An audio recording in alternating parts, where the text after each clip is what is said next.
He said, quote, "There will be a token. There will be an airdrop." And he was speaking on a podcast. So there you have it, folks. Polymarket officially saying that they're going to have a token. Not only will they have a token, they're going to have an airdrop. I wonder how this is going to do. Very, very interesting to announce this right after their $2 billion investment at the $8 to $10 billion valuation.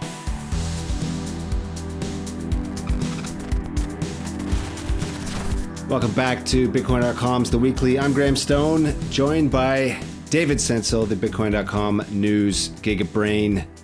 Let's get into the weekly recap of the biggest stories in the Bitcoin and crypto verse. Let's kick it off, David, with gold. Yes, we're talking about gold. I would say crypto's close cousin. People who like Bitcoin and crypto tend to like gold for obvious reasons. Gold has had an amazing year thus far. However, it hit a speed bump last week. Starting Friday, October 17th, gold began to show weakness. It dropped about 4.4% on the day and then kind of rebounded a little bit. On Monday, it recovered all of Friday's losses and ended the day higher than it started on Friday. But on Tuesday, October 21st, gold fell as much as 6.5% on the day. It recovered slightly from that, but it ended very negatively. And then Wednesday, it wicked 3.3% lower, testing that $4,000 level. It recovered most of that loss. On the chart, it kind of looks like the Darth Maul candle, the dreaded red bar Darth Maul candle that we're all familiar with. But it still ended the day negative. Then throughout last week and as of right now, gold has continued to trend lower. And it is in negative territory as we speak. Between October 21st and the 22nd, it erased roughly $2.43 trillion in market value, which is its sharpest two-day drop since 2013. $2.43 trillion is most of the crypto market cap. So quite a lot of action there in gold. Yeah, gold casually shedding the entire market cap of Bitcoin in a couple of days. Achoo! But it ain't over. In a recent note, they said that gold can rise by 110% by 2028, so another 2 years. And the thesis is basically that there will be growth in the utilization of gold as an equity hedge, and that people will basically substitute bonds with a long date in favor of buying gold. And if gold substitutes 2% of an estimate of 20% of those bonds in the hands of investors, gold prices would more than double, according to the JPMorgan note. Very, very interesting. I personally think, just as a very, very brief aside, I think the bonds are a terrible investment thing. It's starting to get a little overheated. And again, I wouldn't be surprised to see some correction in that, but that's kind of a hot take. Obviously, everyone in crypto hates bonds. But what's another thing that could drive gold and Bitcoin's price is something that we've talked about a lot, which is profligate spending of governments. Yes, Stimmies. Exactly. We've talked about this a lot. Everyone thinks that come May of next year, Trump is going to put in his Federal Reserve hand puppet, and we're going to start to see massive money printing go burr. Well, we got a kind of preview of that last week. Japan unveiled a new relief package, or stimulus package, if you will, under their new prime minister, the lovely lady Sanae Takaichi. That's right, Sanae Takaichi. Yeah. There we go. Now, this package aims to curb inflation by supporting households and businesses, curbing inflation with money. Interesting. The package is expected to exceed 13 trillion yen, roughly $90 billion, and is being framed as a, quote, responsible, proactive fiscal policy. It has three main pillars. It's going to relieve inflationary pressure on households especially the rising living costs, right? We're talking about fuel and energy mostly. 2, invest in growth industries, AI, semiconductors. And 3, strengthen national security and economic security. So basically, they're going to be printing money for these 3 things. Now, as you might suspect, the first one seems to be kind of in exact opposition of what you would do if you're trying to combat inflation, right? Like, you have inflation, as in rising food costs, rising energy costs. So you're going to print money to give to people to pay for higher food costs and energy costs. Yeah, so they're not combating inflation. They're planning to provide relief to people affected by inflation. Until that causes more inflation. Yeah. Now the next temporary two, relief. Okay, there you go. Temporary relief. But the next 2 do make sense, right? The invest in growth industries and strengthen national security, basically, more defense spending. Those things make perfect sense. So I guess you could say that the first one is kind of a political fig leaf for the population, and the next 2 are, I would say, actual policies that make sense and that Japan should be doing. In any case, that's this idiot's opinion. Arthur Hayes, the co-founder of crypto exchange BitMEX and chief investment officer for Maelstrom, he has sharply criticized this fiscal policy, warning that the country's latest stimulus risks further weakening the yen. But of course it's going to weaken the yen. They're kind of in an impossible situation. But again, that's my opinion. Hayes wrote on social media last week when this thing was announced, quote, "Translation, let's print money to hand out to folks to help with food and energy costs. These costs rose because we printed so much money before. This is insanity, but whatever. Yen to 200 and Bitcoin to 1 million. Yahtzee." End quote. Okay. In Japan's defense, it's only $90 billion. What's that? A couple of hours of U.S. spending. So, but anyway, it's a harbinger. It depends. Directionally. Yeah. Well, Graham, I would say it depends on if the government is shut down or not. But yeah, yes. Okay.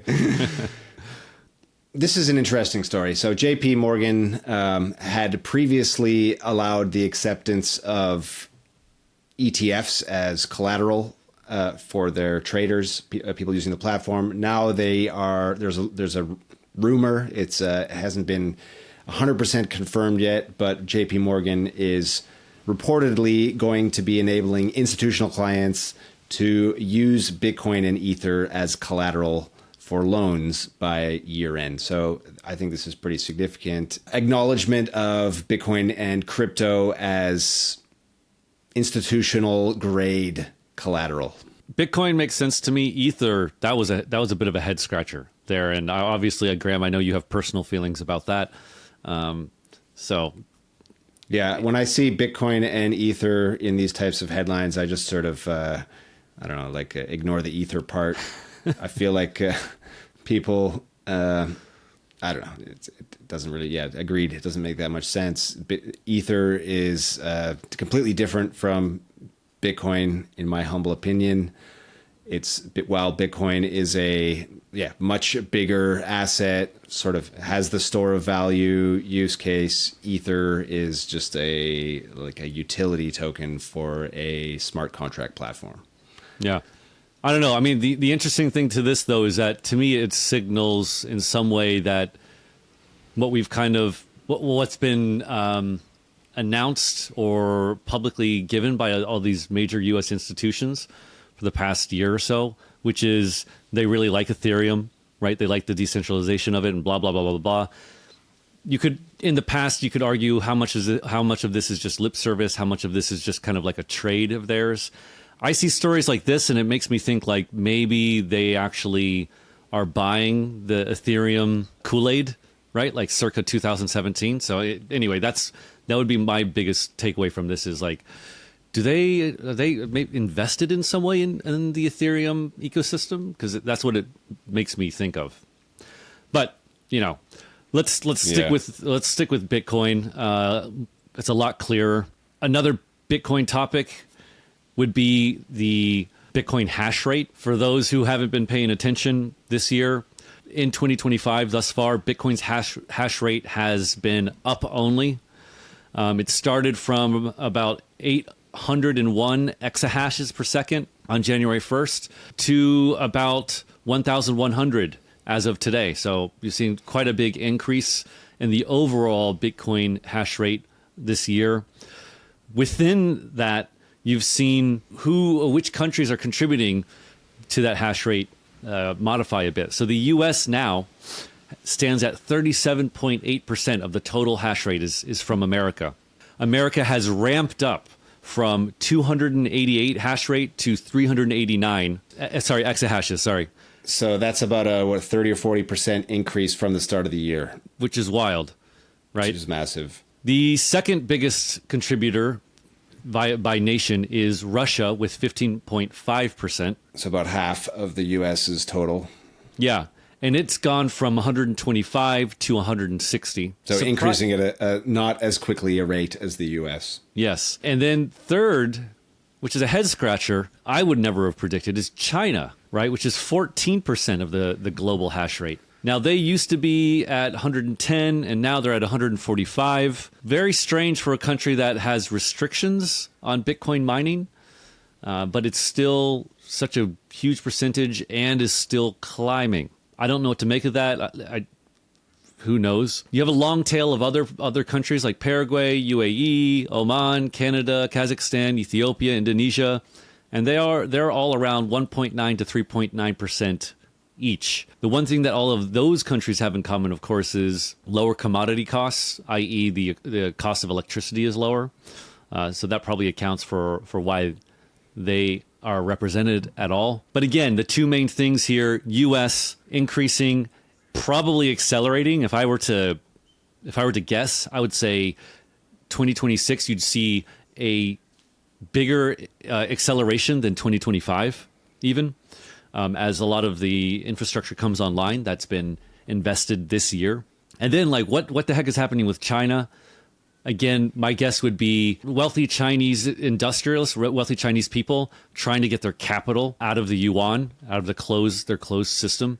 And Bitcoin mining is actually one of the more elegant ways to do this, right? You buy a bunch of mining equipment, you mine Bitcoin, you get to get your money out of the country. Anyway, so Bitcoin mining. Let's move on to another interesting story here, which is about mergers and acquisitions. So for the first time ever, crypto mergers and acquisitions in the crypto space have crossed the $10 billion mark. And if you just look at this chart, it's quite stark. From 2021 all the way through to mid to Q1 2025, it never exceeded $1 or $2 billion per quarter.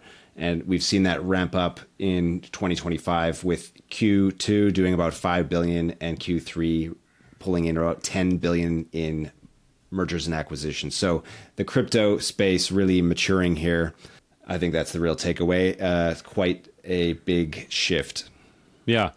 And somewhat related, we have Polymarket, a prediction market that has, I would say, pretty much officially crossed over to mainstream with the ICE investment, the owners of the New York Stock Exchange investing in it. There was a story that from CMO Matthew, I don't know how to say his last name, Modabber. He said, quote, "There will be a token. There will be an airdrop." And he was speaking on a podcast. So there you have it, folks. Polymarket officially saying that they're going to have a token. Not only will they have a token, they're going to have an airdrop. I wonder how this is going to do. Very, very interesting to announce this right after their $2 billion investment at the $8 to $10 billion valuation. Additionally, Bloomberg has reported that Polymarket is in the early stage talks of another funding round. This is going to be valued between 12 billion and 15 billion. The CMO, Matthew Modabber, explained that the goal is to create a token with genuine utility and staying power, quote, to be around forever. That's what we'd expect from ourselves, and that's what I think everyone in this space expects from us, end quote. I'm very interested to see how this plays out. Graham, as you and I have reported on and seen countless times, token launches and airdrops tend to go one way, down. It's very rare. It's very, very rare for it to do otherwise. Yeah. If there is a candidate for a company that could actually do it where it goes up, I think Polymarket might be the one. And that is simply because this platform, this meta of prediction markets, this investment from ICE, it's all pointing to this really being a big shift in the way people bet. Reportedly, you're seeing people move away from sports betting platforms now, actually, to prediction market based sports betting. And part of that is apparently driven by a tax change that has been announced in the US, basically, for sports betting. You used to be able to write off 100% of your losses as a tax write-off, but that is being changed to 90%. So that means that, for like pro gamblers, pro sports betting gamblers out there, that kind of takes away their edge. And probably that loophole would be filled in the prediction markets space as well. But the point is, prediction markets they're gaining huge traction here. Polymarket also announced, I believe, a partnership with the NHL to be like their official platform for sports betting there. So did Kalshi, though. Did you see that faux pas? It was pretty hilarious. I did not see that. Yeah, okay. yeah. So not it's exclusive. Pretty funny. Yeah. They both announced exclusive contracts with the NHL at the same time. Okay. The problem with this is, dude, and this is the thing that you've seen over and over again, is you have equity investors. Yeah, very different from equity. Is very different from the token. Well, so that's the problem. The devil's in the details. The incentives are misaligned, right? Because you have equity investors, and then you have token holders, right? And because basically the token holder has no right, no right on the actual business. The company is, of course, incentivized to prioritize the equity investors. And this causes the token to be kind of this amorphous, languishing thing. This is not to say it can't be done correctly, but why would the equity investors allow loss of control to be given to token holders? That's usually a hard ask. And Pump.Fun has been struggling with this. This is on the timeline over the weekend, actually, because they also have people who hold the equity, and then they have this token. And even Uniswap back in the day had this problem. So, and they still haven't solved that. So again, I'm very curious to see how this works out. Pessimistic though, because unless there's like very clear kind of smart contract enabled or legal rights given to the token holders, as in like they get revenue or something like that, I think this would just be sell the news event. But no financial advice. All right, let's move on to a Bitcoin and crypto adoption story, which is this one's from Rumble. So basically, Rumble is announcing that they're planning to enable tips that on the platform. Rumble, of course, the YouTube competitor that's positioned itself as the go-to platform for people who don't want to be censored. Basically, they're like saying, okay, YouTube censors people, we don't. And anyway, they have Tether has previously made a big investment in Rumble, and at the Plan B forum in Lugano, Switzerland, Tether CEO Paolo Arduino and Rumble CEO Chris Pavlovski dropped the news here that they're planning to enable these tips. Tips will be available in Bitcoin, USDT, and gold. And Rumble has 51 million users. Here's an interesting quote from Paolo Arduino at the conference. He said, "Imagine a platform like YouTube supporting this. They never would." And it's as far as I'm concerned, go Rumble. Yeah, absolutely. I do wonder if that's actually true, though, right? Would YouTube not do this? I could imagine them being forced to if they actually have to compete. But for the time being, yeah, no need for them to do that. And yeah, absolutely, go Rumble. All right, last story of the day. CZ was pardoned, right? So President Trump granted a full pardon to Binance founder CZ. I'm not going to try to pronounce his name, sorry. Wall Street Journal reported this on Thursday. And they said that this move follows months of CZ's efforts to bolster the Trump family's own crypto enterprises. So there you have the Wall Street Journal kind of showing its hand in terms of what they think about this story. Now, the reaction to this pardon has been mixed.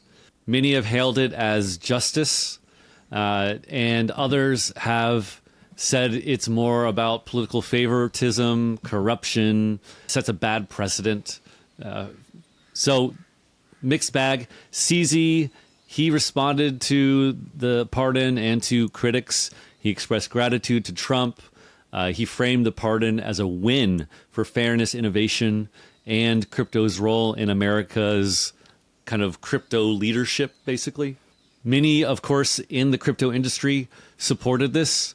Balaji, Charles Hoskinson praised this pardon. Udi as well. He said it was great. They called CZ's prosecution unfair and politically motivated.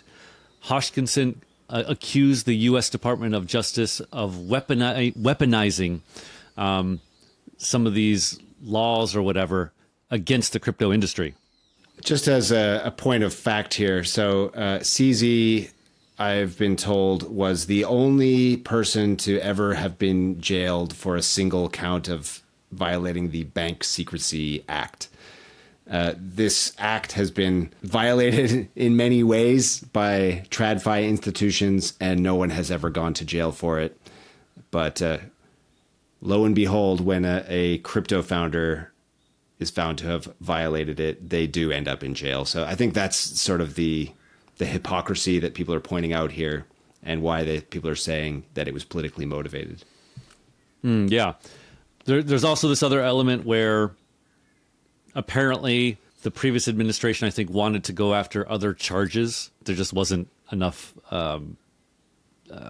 evidence or anything like that. And so you're seeing this actually from the critics, is that they're kind of, they're just flat out making mistakes and or lying, right? Senator Elizabeth Warren, she denounced this pardon, alleging corruption and money laundering, which he was never accused of, claiming CZ had gotten this pardon because of financing Trump's stablecoin, the World Liberty Financial. I think Binance invested something like $2 billion in USD1, apparently, recently.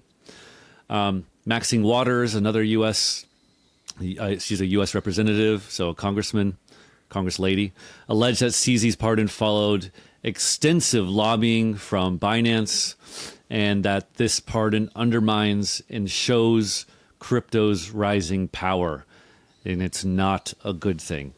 Obviously, these people are on... Go ahead, David. He already went to jail. He served 4 months, paid a massive fine. What does the pardon mean? Does that mean he gets his 4 months of his life back and a refund on the fine, or like what's going on? I think it's just his name is cleared. Therefore, he can be. There's a path to doing business in the U.S. I think that's what it is, right? Yeah, and I think if you're pardoned, isn't it removed from your record, like your official, like you've no longer committed a crime. You're no longer a what's it called? Yeah. So he can fly to the U.S. and go gamble at Vegas or whatever. Yeah. If he wants to, I don't know, get citizenship in a third world country called America, maybe it'll be a lot easier now. So CZ actually responded to Warren's claim. Warren posted this on social media.